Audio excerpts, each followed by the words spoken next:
Ladies and gentlemen, the very word secrecy is repugnant in a free and open society, and we are, as a people, inherently and historically opposed to secret societies, to secret oaths, and to secret proceedings. We decided long ago that the dangers of excessive and unwarranted concealment of pertinent facts far outweighed the dangers which are cited to justify it. Even today, there is little value in opposing the threat of a closed society by imitating its arbitrary restrictions. Even today, there is little value in ensuring the survival of our nation if our traditions do not survive with it. And there is very grave danger that an announced need for increased security will be seized upon by those anxious to expand its meaning to the very limits of official censorship and concealment. That I do not intend to permit to the extent that it's in my control. And no official of my administration, whether his rank is high or low, civilian or military, should interpret my words here tonight as an excuse to censor the news, to stifle dissent, to cover up our mistakes, or to withhold from the press and the public the facts they deserve to know. For we are opposed around the world by a monolithic and ruthless conspiracy that relies primarily on covert means for expanding its sphere of influence, on infiltration instead of invasion, on subversion instead of elections, on intimidation instead of free choice, on guerrillas by night instead of armies by day. It is a system which has conscripted vast human and material resources into the building of a tightly knit, highly efficient machine that combines military, diplomatic, intelligence, economic, scientific, and political operations. Its preparations are concealed, not published. Its mistakes are buried, not headlined. Its dissenters are silenced, not praised. No expenditure is questioned, no rumor is printed, no secret is revealed.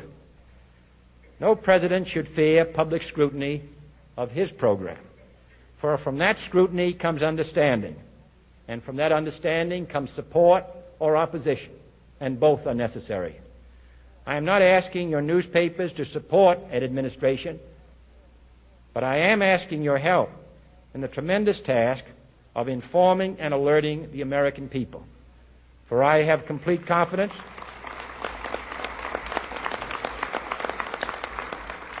in the response and dedication of our citizens whenever they are fully informed. I not only could not stifle controversy among your readers, I welcome it. This administration intends to be candid about its errors. For as a wise man once said, an error doesn't become a mistake until you refuse to correct it. We intend to accept full responsibility for our errors, and we expect you to point them out when we miss them.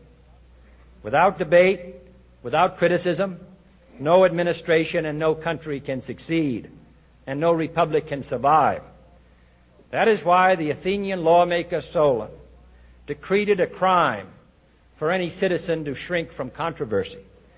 And that is why our press was protected by the First Amendment, the only business in America specifically protected by the Constitution, not primarily to amuse and entertain, not to emphasize the trivial and the sentimental, not to simply give the public what it wants, but to inform, to arouse, to reflect, to state our dangers and our opportunities, to indicate our crises and our choices, to lead, mold, educate, and sometimes even anger public opinion.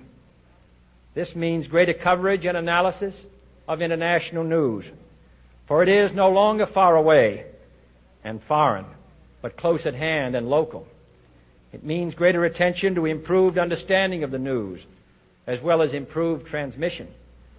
And it means, finally, that government at all levels must meet its obligation to provide you with the fullest possible information outside the narrowest limits of national security.